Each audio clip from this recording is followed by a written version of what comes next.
Gender bərabərliyinin təmin olunması məqsədi ilə işə götürənlərin bərabər əmək haqqı təmin etmə öhdəliyi konkretləşdirilir. Publika Azapaya istinadla xəbər verir ki, bu Milli Məclisin Əmək və Sosial Siyasət Komitəsinin bugün keçirilən iclasında müzakirəyə çıxarılan Əmək Məcəlləsinə təklif edilən dəyişiklik də əksini tapıb. Layihəyə əsasən işə götürən cinsindən asılı olmayaraq, eyni və ya bərabər dəyərli müxtəlif işi yerinə yetirən işçilərə bərabər əmək haqqı ödəməyə borcludur. İşin bərabər dəyərli olması əmək şəraiti, əmək funksiyasının xarakteri və qüvvədə olan vahid tarif ixtisas sorğu kitabçalarında nəzərdə tutulmuş, tarif ixtisas xüsusiyyətləri nəzərə alınmaqla işə götürən tərəfindən müəyyən edilməlidir. Müvafiq olaraq gender bərabərliyinin təminatları haqqında qanuna təklif olunan dəyişikliyə əsasən əmək haqqının yalnız eyni və ya oxşar işlərə görə deyil, bərabər dəyərli işlərə görə də ödənilməsi nəzərdə tutulur. Həmin qanunun 9.1-ci maddəsinə əsasən cinsindən asılı olmayaraq bir iş yerində işləyən,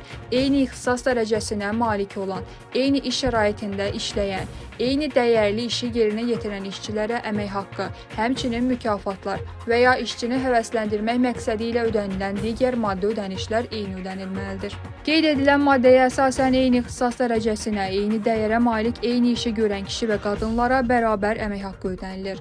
Bu anlayış bərabər dəyərli iş üçün bərabər əmək haqqı standartından daha məhduddur. Çünki eyni dəyərə malik olan müxtəlif işləri yerinə yetirən kişilərə və qadınlara aid edilmir. Bununla əlaqədar olaraq 9.1-ci maddə yeni redaksiyada verilir.